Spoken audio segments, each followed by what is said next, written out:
اسلام کا ایک جرری دلیر ہے.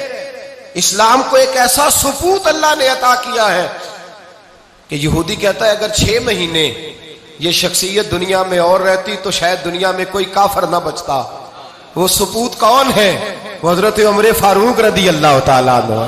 میرے نبی پاک علیہ السلام نے فرمایا میرے بعد کوئی نبی ہوتے تو خطاب کے بیٹے عمر ہوتے. لو کان نبی بعد لکان عمر ابن خطاب. میرے بعد کوئی نبی ہوتے تو خطاب کے بیٹے عمر ہوتے. تاریخ کا حوالہ اٹھا رہا ہوں, ایک ورق الٹ رہا ہوں. اس عمر فاروق کو در رسول پر لانے والی, اس عمر کو اللہ کے گھر کی طرف رستہ دکھانے والی, اس فاروق اعظم کو دین کا سپاہی بنانے والی, یہ کوئی اور نہیں ہے, یہ عمر فاروق کی ہمشیرہ ہے. یہ جناب عمر کی بہن ہے. بہن نے بھائی کی کایا ہی پلٹ ڈالی. بہن نے ذمہ داری کا احساس کیا. بہن نے ذمہ داری کا احساس کیا تو اس رنگ میں قرآن پڑھا کہ فاروق اعظم فرماتے ہیں میرے دل سے کفر دور کر کے مجھے رسول اللہ کا غلام بنا دیا ہے. بہن اگر ذمہ داری کا احساس کرے, بہن اگر ذمہ داری کا احساس کرے. حضرت عمر فرماتے ہیں, حضرت عمر کہتے ہیں میری ایک نوکرانی نے, کنیزہ نے کلمہ پڑھا, میں اسے دروں سے مارا کرتا تھا. میں تلوار لے کے گھر سے نکلا حضور کو شہید کرنے, تو مجھے کسی صحابی نے کہہ دیا تو حضور کو شہید کرنے جا رہا ہے, گھر کی تو خیر منا, تیری بہن اور بہنوئی بھی کلمہ پڑھ گئے. کہتے میں گیا, باہر دروازے پہ تھا تو میری ہمشیرہ اندر قرآن پاک کی تلاوت کر رہی تھی. فاطمہ بنت خطاب, فاطمہ بنت, کتنا پسند ہے یہ نام صحابہ, کس نے رکھا ہوا ہے.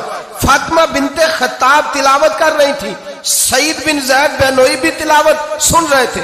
فرماتے میں نے قرآن سن لیا, دروازے پہ دستک دو جی. بہن نے دروازہ کھولا, قرآن پاک کے صفحے چھپا دیے. کیا کر رہے تھے تم لوگ؟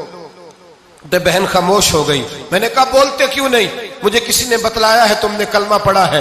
تو کہتے ہیں میری بہن جو مجھ سے اتنا پیار کرتی تھی کہ کبھی بولی نہیں تھی, کبھی بات جو میں کہتا تھا ہو جاتا تھا, آج میں نے اس بہن کی آنکھوں میں توحید کی لذت دیکھی, اس کی پیشانی میں سجدے کا نور دیکھا, اس کے لب و لہجے میں رسول اللہ کی شریعت کی چھاپ دیکھی. تو میری بہن کہنے لگی عمر تم نے جو سنا ہے سچ سنا ہے.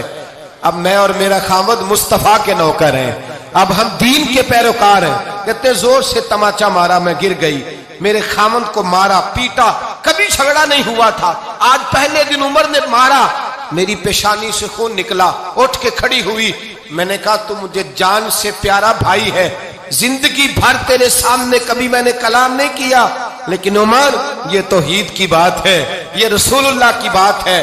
اگر تو خطاب کا بیٹا ہے تو میں بھی خطاب کی بیٹی ہوں. جس ماں کی چھاتیوں سے تو دودھ پی کے جرری ہوا ہے, میں نے بھی اسی ماں کا دودھ پیا ہے. جتنی طاقت ہے تو لڑا لے, جتنی ہمت ہے تو مار لے, لیکن اب میں رسول اللہ کا دامن نہیں چھوڑوں گی. حضرت عمر کہتے ہیں بہن کی قوت ایمانی نے, بہن کی قوت ارادی نے, بہن کے توکل اور یقین نے مجھے مجبور کیا. میں نے کہا میری بہن کے دل میں اگر کوئی بات آئی ہے تو اس میں سچ ضرور ہوگا, اور اگر بہن بھائی کو اس دلیری کے ساتھ درس دے رہی ہے تو اس کے اندر کوئی نکھار ہے. میں نے کہا لا ذرا تو کیا پڑھ رہی تھی؟ جناب عمر کہتے ہیں پھر بہن نے دلیری والا جواب دیا. فرمایا ایسے کیسے لاؤں, جا پہلے غسل کر کے آ, جا وضو کر کے آ, کپڑے بدل کے آ. یہ رسول اللہ کا قرآن ہے, یہ اللہ کی کتاب ہے. بے وضو بے غسل نہیں پڑھی جا سکتی. فرماتے میں غسل کر کے کپڑے بدل کے جو بیٹھا, بہن نے قرآن پڑھا, بہن نے قرآن پڑھا. اللہ کرے بہنیں بھائیوں کو قرآن سکھانے لگے, اللہ کرے بہنیں بھائیوں کو حدیث سکھانے لگے, اللہ کرے بہنیں اپنے بھائیوں کو رسول اللہ کے در پر جھکانے لگے, اللہ کرے بہن کہنے لگے آ جا مل کر کے دونوں دین کی. بہن نے قرآن پڑھا. فاروق اعظم رو رو کے نڈال ہو گئے.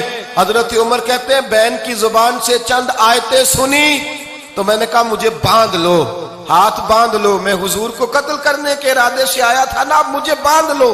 کرو آیا سا مار مقامنے نو, ہن مینو مار دے لے چلو. مت عمر دی عمر برباد ہوئے, جتھے عمر سوار دے لے چلو. اب مجھے لے جاؤ در رسالت ماپ. ایک بہن نے ذمہ داری کا احساس کیا تو حضرت عمر جیسا سپوت دیا.